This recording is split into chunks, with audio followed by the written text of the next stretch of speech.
In this section, we're going to try to define what polynomials are and are not. Let me start by first introducing to you what a polynomial function would look like by mathematical definition. It's a little overwhelming, but we're going to kind of simplify it by talking about more easier versions of this by what it is and what it is not. But most mathematicians might define it as a(n) times x to the n plus a(n minus 1) to the x minus n minus 1. I know this looks a little messy, but all these a terms are basically, or these a's are coefficients.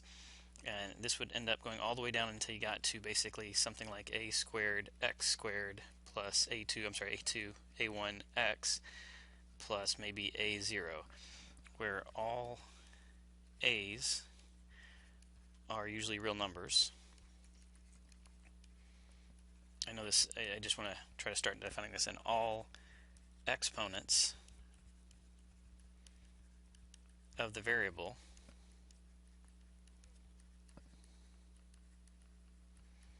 are whole numbers.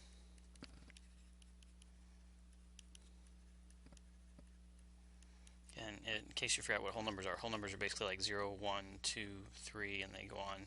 It's just everything but the non-negative integers. So it looks a little messy, but basically we were saying that this term right here is called a coefficient, this part a of n, and it's got to be a real number. And then you have some variable x, or another letter, but it's a variable, raised to an exponent that is a whole number. So that n right there would have to be a whole number. I think it's a little easier to define what polynomials are and are not by example. So let's go through and look at a couple of these right here. For the first examples, I gave you examples of what are called monomials, considered under the classification of polynomials still. Monomials just meaning a single term. And in this case, we have 3x to the 4th. So 3 is that real number, x is raised to the 4th, and the x is the variable, and 4 is a whole number. All right, here's an example that's not polynomial because you can't have negative exponents right here. So the negative exponent causes this not to be a polynomial.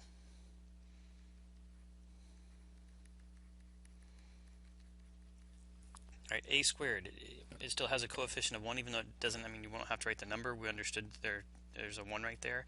And the exponent is 2, again a whole number, so that's again considered degree 2. The largest power of the variable is also considered the degree of that polynomial. Alright, and this is a non-example. This is something that's not a polynomial because you're not allowed to have fractional exponents or radicals. Okay, so that was a radical basically of the variable. You can't have the variable under the square root. Now this one, even though it doesn't have a variable next to it, it's a constant, it still can classified as a monomial. It just has degree 0. It still fits the criteria. It's that you could say technically a is raised to the 0 or x is raised to the 0 because anything raised to the 0 is 1. So that still fits. This one is not a polynomial because it has a fractional exponent.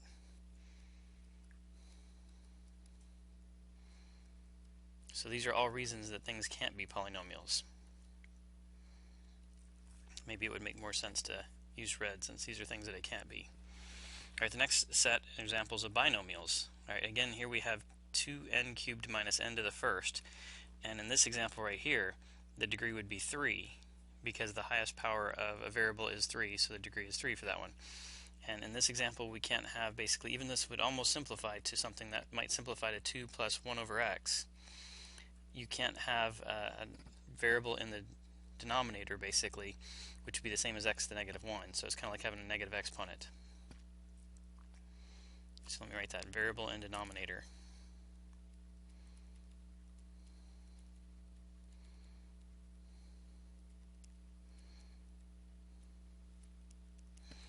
Alright, so again here we have a binomial. It's two separate terms and the largest power of a variable is 1, so the degree is 1.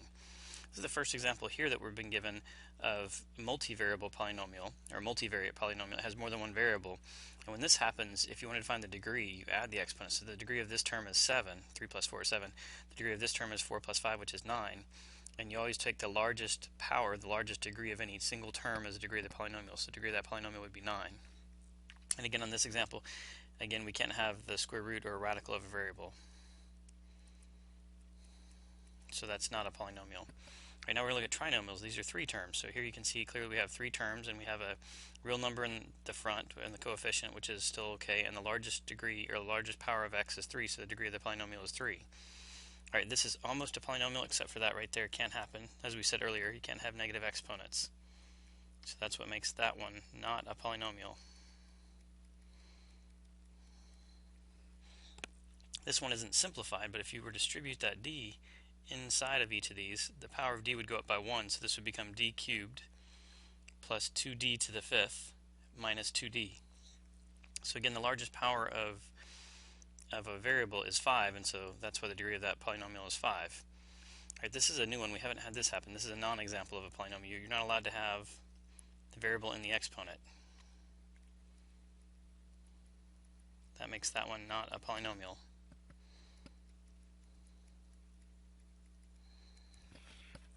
Alright, again, now we're going to look at general polynomials. So here's, this one has 4 terms. 1, 2, 3, 4 terms.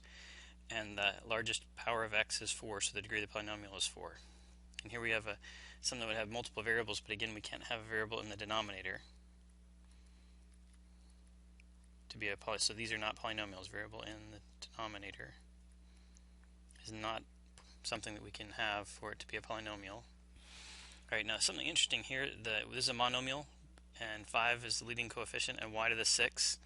So the biggest power of y is 6 right there, so the degree of the polynomial is 6. And if you look at this example right here, it's okay to have the coefficient have a radical with it. It's just not okay for the variable to have a radical.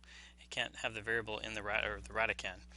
So square root of 3 is still a real number, and so that's okay. So 1/2 is a real number. So all of these are acceptable terms for a polynomial, and the largest power of x is 4, so that's why the degree of the polynomial is 4. Alright, this one has 2 issues. It has a variable in the exponent. Can't have that, and it has x under a radical, so there's 2 reasons this can't be a polynomial. So exponent variable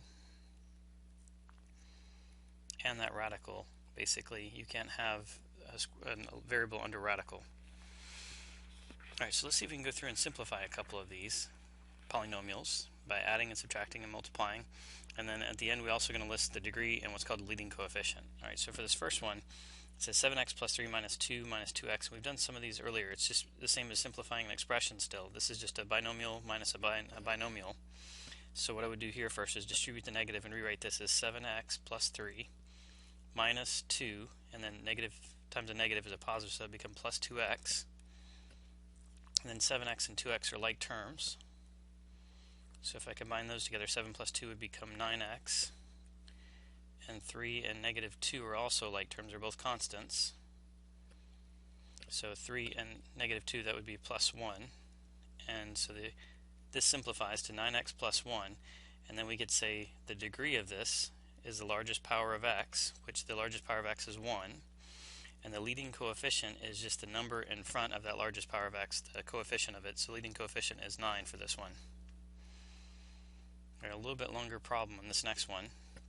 Now, since it's addition, really we can just drop nothing changes on the second polynomial. So we have a 1, 2, 3, 4, 5 term polynomial.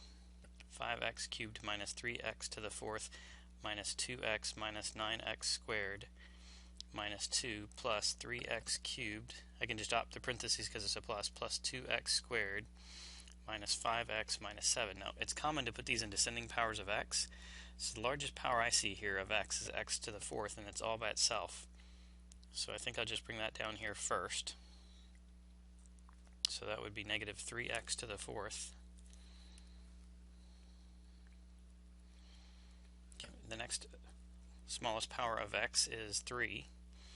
So I see a 3 right there at x cubed, and then I see another x cubed right there. So those two are also like terms, so we can bring those together.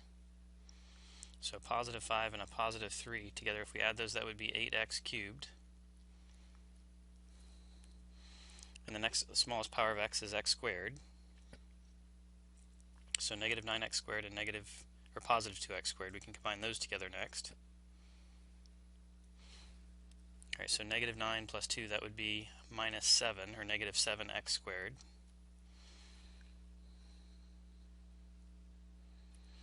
Alright, and then the next smallest power of x is just x to the first power. You can see right there I have that matches up with the negative 5x. So I have a negative 2x and a negative 5x. So negative 2x and negative 5x, if we add those together, that would be negative 7x. And finally we have the constants, which don't have a variable at all. So I have negative 2 and negative 7, and if we combine those together,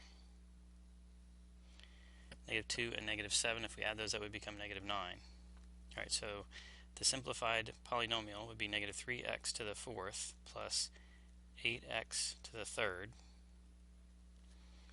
minus 7x squared minus 7x minus 9, and then we can say that it has a degree, the largest power of x is 4, and the leading coefficient in front of that term is negative 3.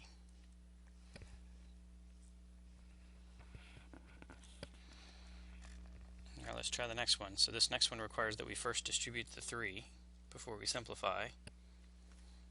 So this would become 3x plus 15 plus 8x.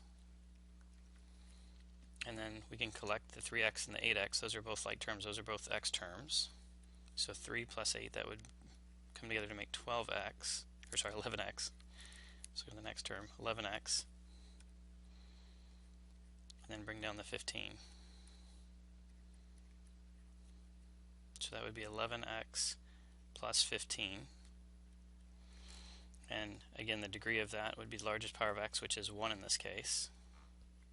And the leading coefficient in this would be 11. Just the number in front of the largest power of x. Right? So on the next one, we've got to do the same thing. We need to first distribute to simplify it. So we'll multiply negative 2 times each of those.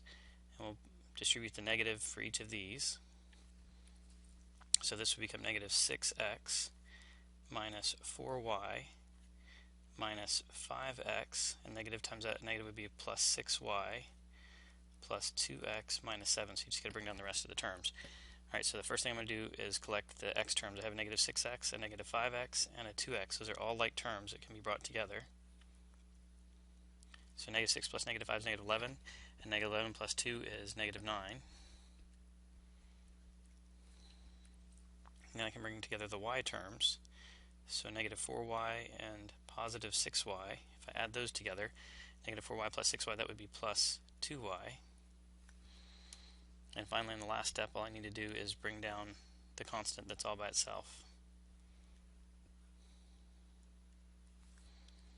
So minus 7. So this simplifies to negative 9x plus 2y minus 7, and it has a degree of, again, we got the degree of that term is 1, the degree of that term is 1, the degree of that term is 0, so the largest degree is 1, and the leading coefficient on this one really could be negative 9 or 2, depending on how it's written, because both these have the same degree.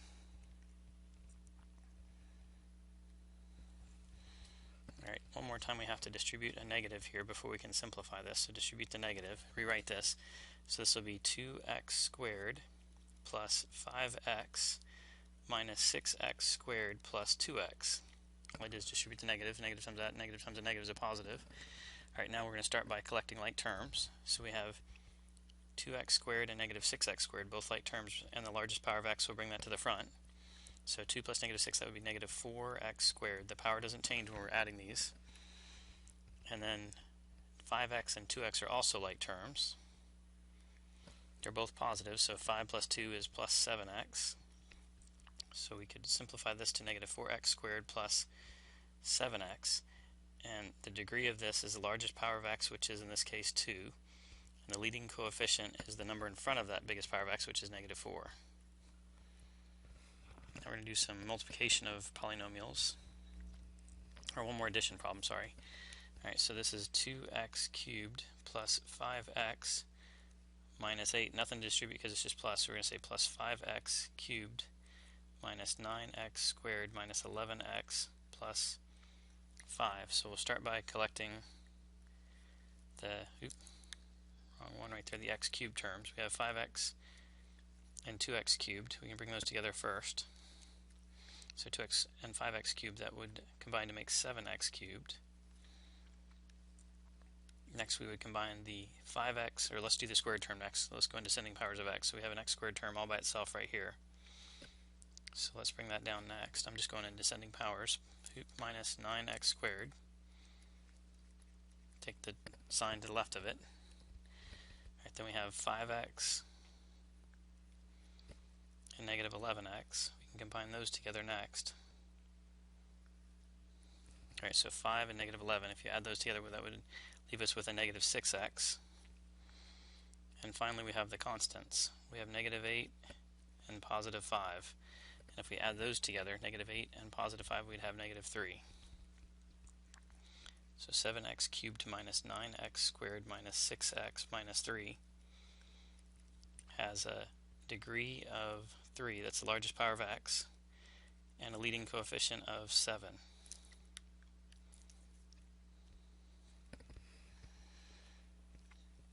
Alright, this next one we're going to multiply two binomials together, and there's two ways we can commonly do this. Either we can use distribution, or we can use what some people refer to as the FOIL method. So let's do both methods and see which way you prefer. I think FOIL is probably more efficient, but distribution is more conceptual, so we'll do both. Alright, so first we'll do distribution. So to do distribution, it's basically saying that we have to multiply this entire thing times each one of these terms on the inside right there. So that would leave us with, let me write this out first, 3x times 2x plus 3 minus 5 times 2x plus 3. So you can see what I did right there. I distributed the 2x plus 3 to both of these. And now we have to distribute each one of these now. 3x times 2x and 3x times 3. So 3 times 2, that would be 6. X times x is x squared. 3x times 3, that would be plus 9x. And then I have to distribute the negative 5 into each of these terms. So negative 5 times 2 would be negative 10x. And finally, negative 5 times 3, that's not very clear, let me make sure I show that as a 3. Negative 5 times 3 would be negative 15. And then the final answer for this would be 6x squared minus 1x minus 15. All I did was combine the like terms in the middle right there. Alright, that method right there that we just used to multiply those two would probably be referred to as distribution. There is a more efficient way, but some people prefer either way, and so this method is usually referred to as FOIL. And to do this method, you'd write 2x plus 3 times 3x minus 5. I want to share this with you because both of these are commonly used, and FOIL is probably used more often. FOIL, F stands for firsts, so the first two terms of each binomial you multiply. So the firsts are 2x and 3x. So if I multiply the 2x and the 3x, that would be 2 times 3, that would be 6x squared. And then O stands for the outer term, so 2x is an outer term, and negative 5 is an outer term, so 2x times negative 5, that would be negative 10x. And then I stands for the inner terms. The two inner terms are 3 and 3x, so 3 times 3, that would be plus 9x. And L stands for the last two terms of each binomial. So the last term of this one is 3, and the last term of this one is negative 5, so 3 times negative 5 is negative 15. So again, you can see I have the exact same outcome, 6x squared. If you combine like terms, you get negative 1x and minus 15. It's just one step faster if you use the FOIL method. Both are correct. Alright, so now that I have the same answer either method, the end result of this is I have a degree of 2 and a leading coefficient of 6. You can see the largest power of x is 2, and the number in front of that is 6. Alright, the last one on this page says 2x minus 5 quantity squared, and so the way you're going to do that is write 2x minus 5 times 2x minus 5. That just, squared means to write it twice and multiply it by each other. And let's go ahead and use FOIL really quick on this one so we can finish this page. So 2x times 2x, that would be 4x squared. I did the firsts. Then we're going to do the outers. So O is the outers, 2x times negative 5, that would be negative 10x. I stands for the inners, so the inner two terms are negative 5 and 2, so that would be negative 10x again. And finally, L stands for the last, so we're going to multiply the two last terms, negative 5 times negative 5, so that would be plus 25. And then if we collect like terms in the middle, we would end up with a final answer of 4x squared minus 10x, negative 10x, that would be negative 20x, plus 25, and that would have a degree of 2 and a leading coefficient of 4. I hope this was helpful. Please don't hesitate to ask any questions. I'll be glad to help.